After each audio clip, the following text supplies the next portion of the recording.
Man, that's good. Liam Crowley of comicbook.com here with the phenomenal one, Mr. AJ Styles. AJ, the hot rumor on social media recently was that you might be bringing back a familiar entrance tune. I don't want to ask you for a yes or no. I want to ask you for a start, bench, cut, Evil Ways, Get Ready to Fly, and your Ring of Honor theme. What are you starting? What are you benching? What are you cutting? I'm benching Get Ready to Fly, Stella Young. I really enjoyed the Ring of Honor song. I thought it was so freaking unique and different. Cut. Did you say cut? Bench and cut. I'm cutting Get Ready to Fly. Yeah. I'm going to bench.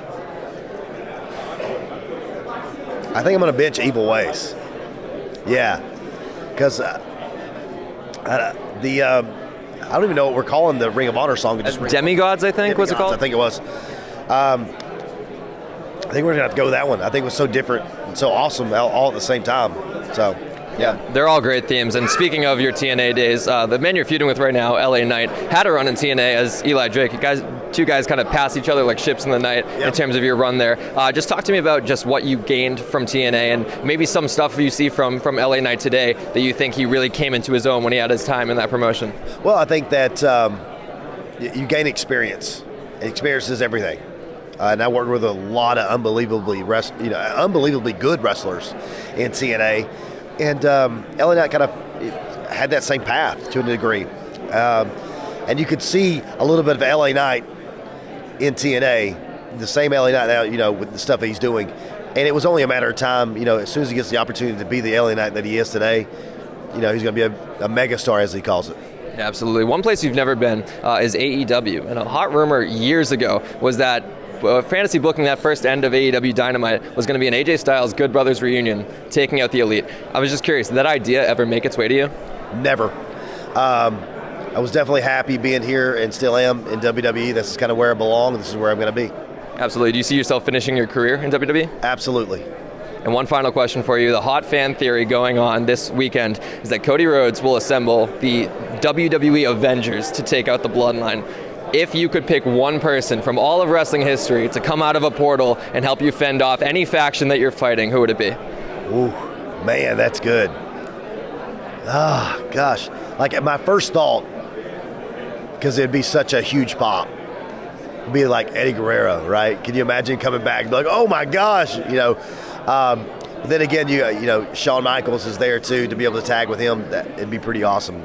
Undertaker, it's endless, the many guys that we could choose from, and it'd be an amazing thing. If I saw Fortune come out of a portal, I would lose my mind. My TNA heart would be so happy. AJ Styles, thank you again for the time. Really appreciate it. Haley Miller with comicbook.com with Roxanne Perez. Roxanne, my first question for you, because I know you returned to Reality of Wrestling at the beginning of this year, so I wanted to ask you, how was it kind of returning and, now that you're tenured in NXT,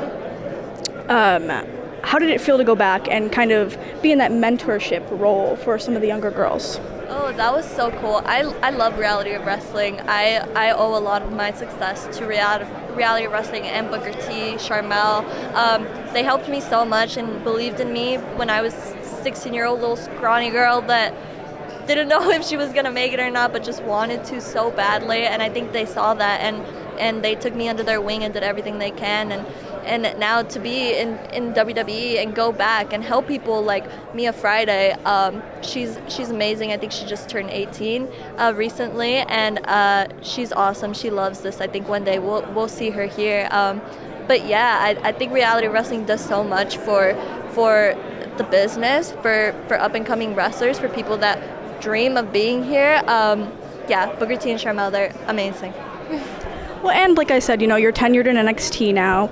You have your reps in the business. But, have you kind of helped some of the younger girls coming up, whether it's in the Next in Line program or some of the girls in NXT? Have you given them any advice?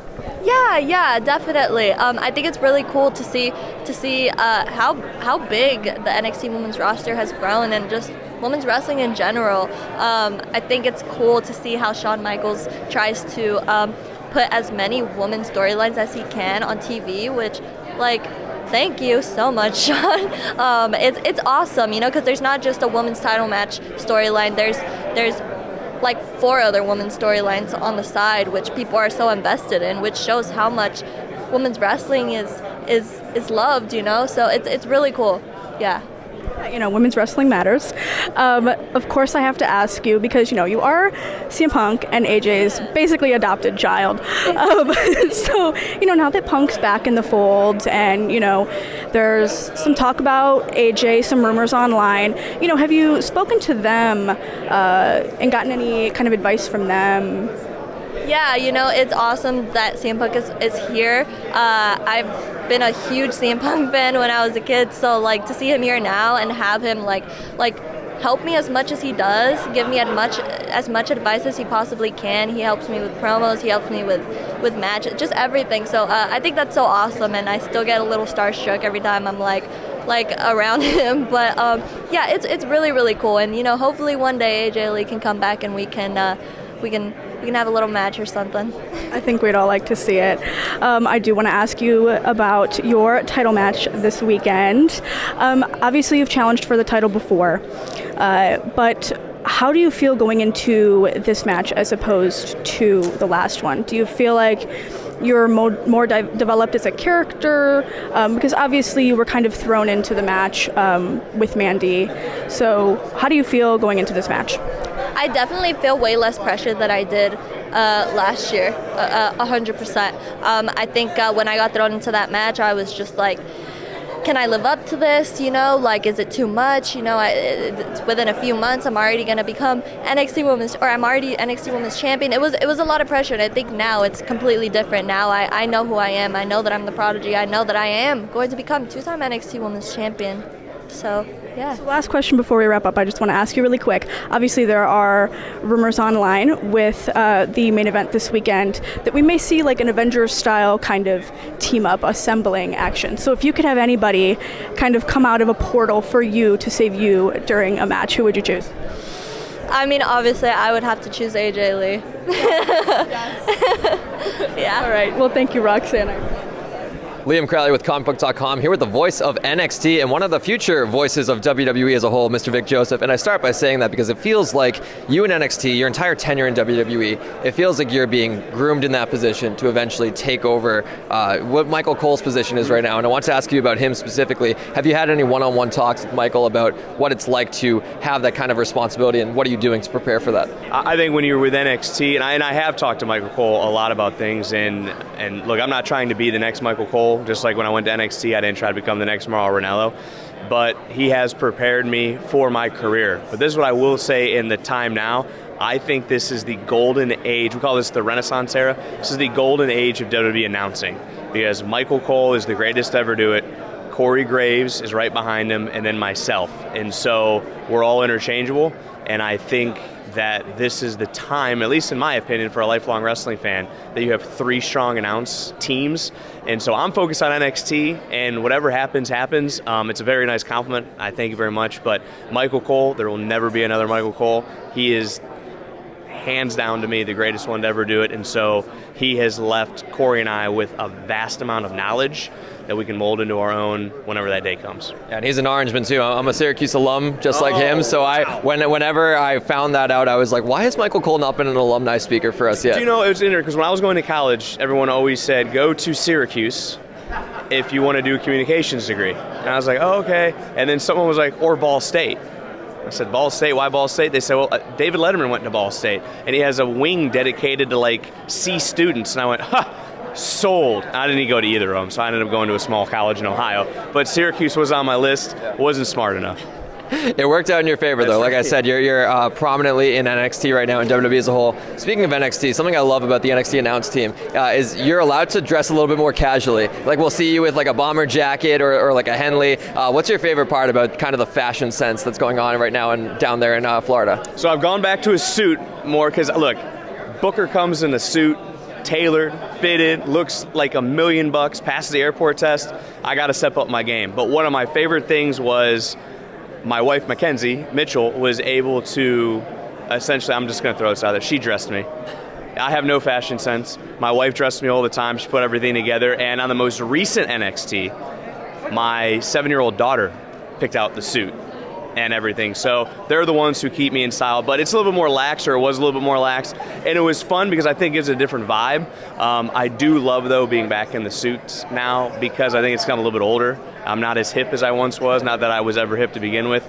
But it is a little bit lax, but Booker made me up my dress game, for sure. His suits are always phenomenal. You mentioned obviously being a lifelong wrestling fan. Everyone's going to ask all the wrestlers this weekend about their earliest WrestleMania memories, favorite WrestleMania memories. From the announcing perspective, though, do you have that like one call that stuck out to you when you were growing up watching as a fan where you were like, man, I want to be behind the desk. I want to give a WrestleMania call one day?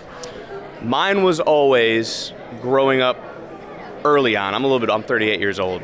And so I would always watch wrestling with my Uncle Dave, and then my father, ironically named Dave as well. I remember Irresistible Force meeting the immovable object, and you saw it, and it looked, and it was like you knew it was something cool.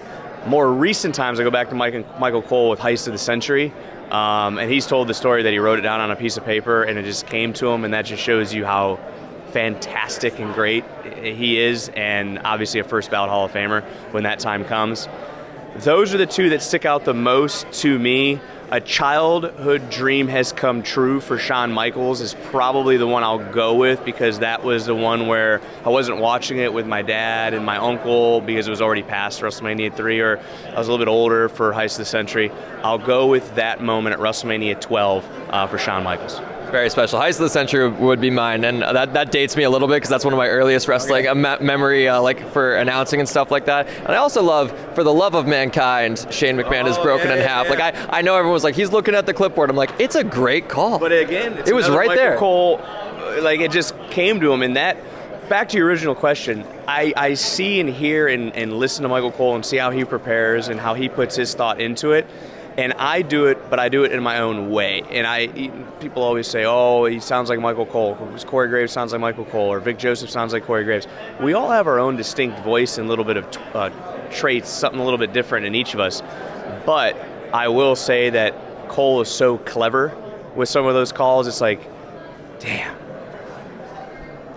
why can't I think of something? One day I hope to have my home run call, my WrestleMania moment, and I hope to have it with Johnny Gargano, but that would mean the world to me. But I'm hoping to have my own one day. Yeah, well, we'll have to see one day. I think it's definitely on the cards. I know everyone's going to be asking you about the Browns all day long.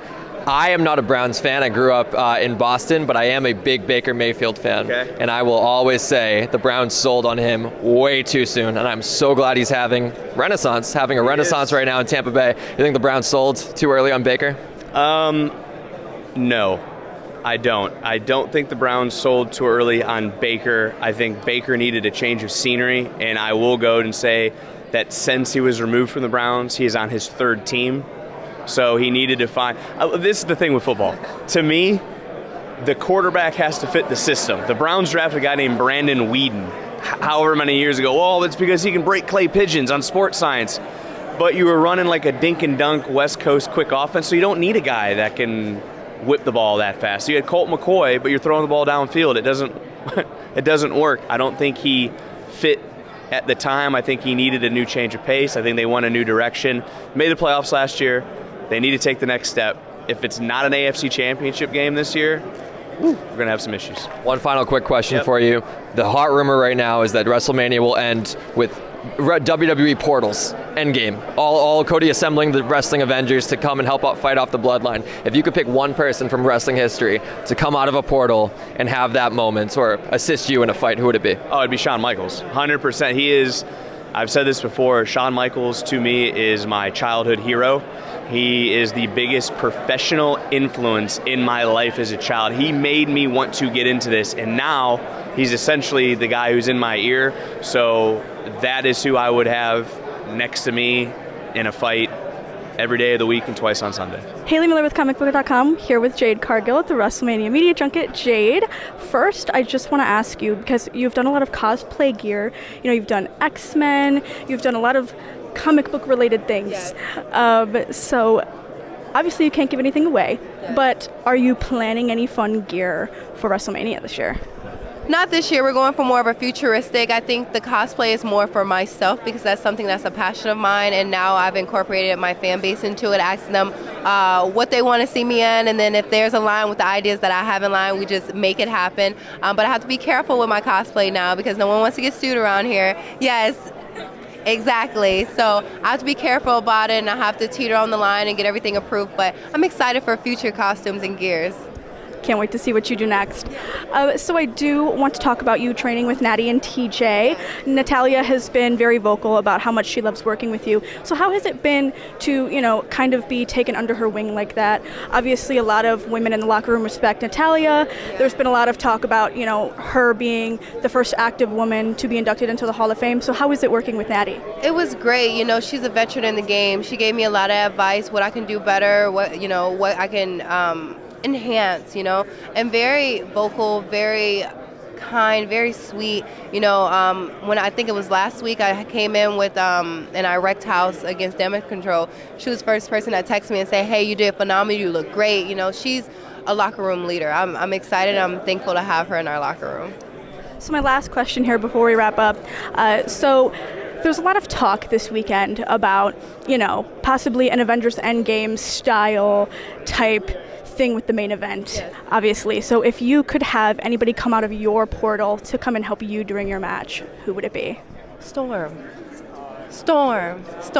Like, come on, like Storm. I'm a Storm fan. I love her. I think she's great. I feel like I'm a woman who controls her elements. I get the crowd to stand up. I get them to sit down. That's my job. And I feel like she'll come in and wreck house. I mean, she's the strongest X-Man if you ask me.